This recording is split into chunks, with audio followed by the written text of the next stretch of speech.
Guys, ada kabar bahagia.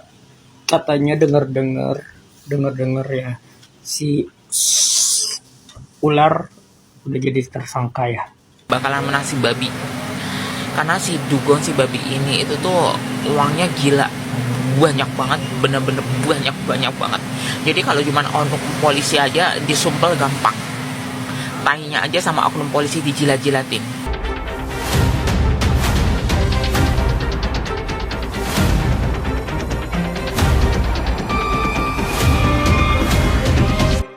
Sebuah fakta mengejutkan terungkap di Pengadilan Negeri Jakarta Selatan. Di tengah sidang kasus Nikita Mirzani, sebuah nama lain terseret, Reza Gladys. Dilansir dari Kompas.com, seorang saksi bernama Yosi mengaku sebagai korban penipuan produk glowing booster cell milik Reza Gladys. Yosi bersaksi bahwa ia membeli produk tersebut seharga hampir 2,5 juta rupiah. Produk yang ternyata tidak terdaftar di Badan Pengawas Obat dan Makanan atau BPOM. Yang lebih meresahkan, Yosi mengaku syok saat paketnya tiba. Isinya, 19 jarum suntik yang tajam. Namun menurutnya, tidak ada aturan pakai dan tidak ada imbauan untuk melakukan treatment di klinik. Yosi mengaku membeli produk itu setelah melihat promosi Reza Gladys di siaran langsung TikTok Glavitsia Skincare.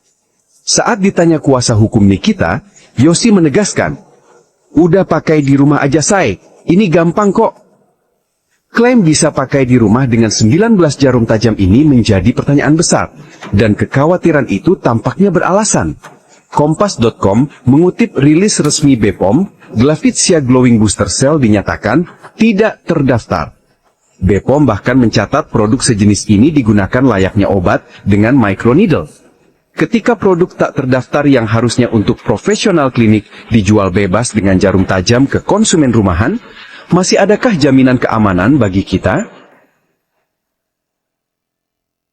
Menerima uang 4M itu melawan hukum. Aku tuh mau tangkis dulu gitu ya. Pernyataan si bapak-bapak yang terhormat ini itu pengacara dari si abu-abu ini.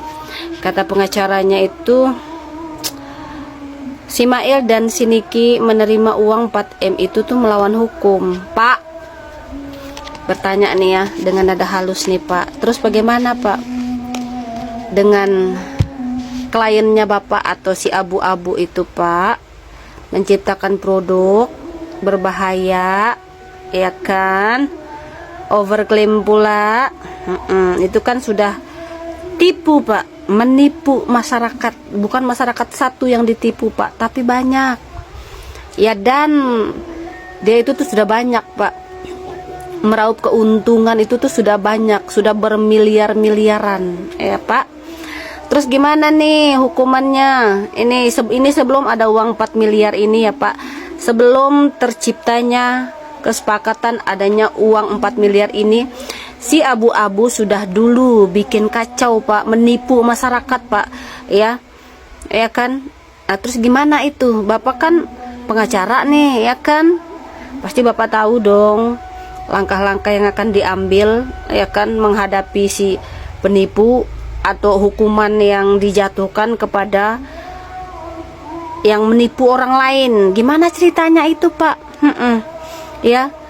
Uang 4M itu tuh belakangan, ronde kedua itu Pak. Ronde pertamanya yaitu tuh si abu-abu sudah menciptakan tuh secara sengaja ya, klaim, overclaim dan berbahaya Pak. Dua itu, overclaim dan berbahaya Pak, ya. Terus gimana tuh? Gimana hukumannya tuh? Ya, seandainya kita proses dulu nih yang langkah pertama ini, gimana ceritanya itu? Kira-kira Bapak tuh bisa menjatuhkan hukuman berapa tahun ke si Reza? Karena bukan satu masyarakat aja yang ditipu Pak, seluruh rakyat Indonesia yang menonton ya live-nya dia di TikTok dan yang membeli produknya dia Pak. Gimana ceritanya itu Pak? Bapak tuh jangan pura-pura mengungkit masalah di tahap kedua ini ya. Coba di flashback lagi, kenapa ya bisa ada uang 4M ini, kenapa itu bisa terjadi gitu loh Kenapa gitu loh? Kenapa ada kesepakatan 4 juta itu? Walaupun Bapak sekarang itu kan belum move on nih, belum bisa move on, ya kan? Kan kata Bapak di video ini yang panjangnya tuh terbukti kata dia pemerasan kata dia, ya kan? Itu masih belum move on juga, ya kan Pak? Jangan terlalu banyak ngoceh, ya. Nanti dihantam lagi sama Nikita Mirzani 1 triliun Pak. Aduh, parah itu, parah. Itu tuh sudah dihantam 200 Pak, 200 miliar. Ya gara-gara kemarin, gara-gara ngebacot yang nggak terbukti di persidangan itu Pak. Dihantam lagi sama si Nikmir itu. Hampir nggak ada suara itu. Junjungannya si bapak itu, ya hampir nggak ada suara dia. Terus gimana itu? Cuman mau bertanya ya.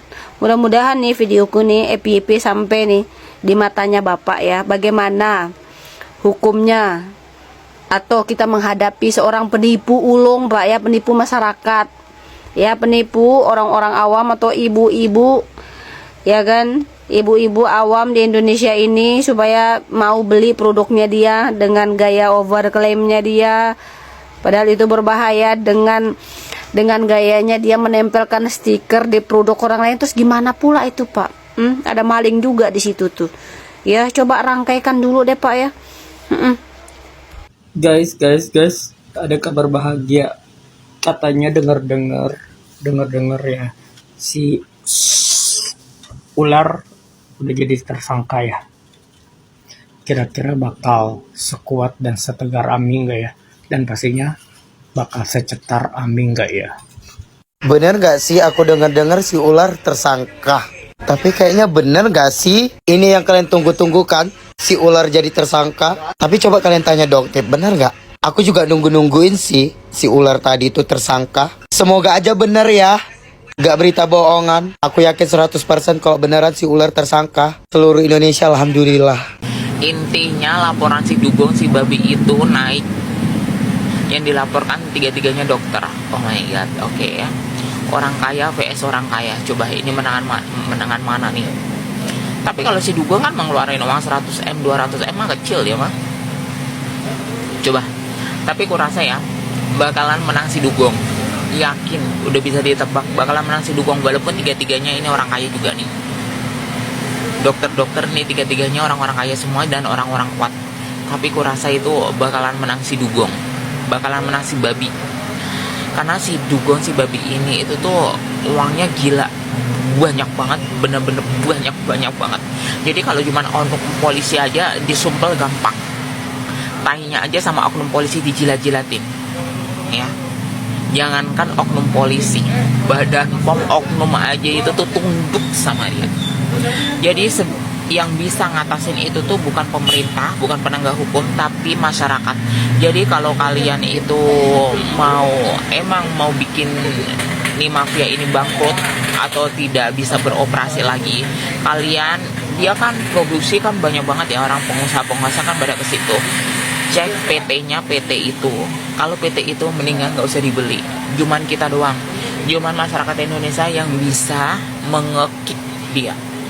Kalau kita nyerahin sama penegak hukum udah tunduk sama dia, udah tunduk, jadi nggak bisa. Makanya di-up terus, karena si Om Judol itu, suaminya si Tante Judol itu, tahu sendiri kan wataknya kenapa gimana ya. Si Tante itu awalnya ngaku bukan Markus, akhirnya ngaku punya banyak kenalan orang dalam, punya banyak kenalan yang bisa dihubungi dan bisa ngebantu. Makanya dia ngebantu abu-abu. Terus dia dengan pedenya bilang, mending punya usaha judol daripada usaha buzzer. Delalahnya dia adalah ketua buzzer dan punya kaki-kaki yang banyak soal buzzer untuk bantuin si abu-abu juga. Makanya kan ada beberapa dan udah viral sih VT-VT-nya mengenai si suaminya Tante Judol ini udah naik sidik, dan orang-orang yang udah ngurus pun juga ngomong kenapa ya bisa lama banget ini nggak mandek gitu, nggak jalan-jalan padahal udah sidik loh gitu.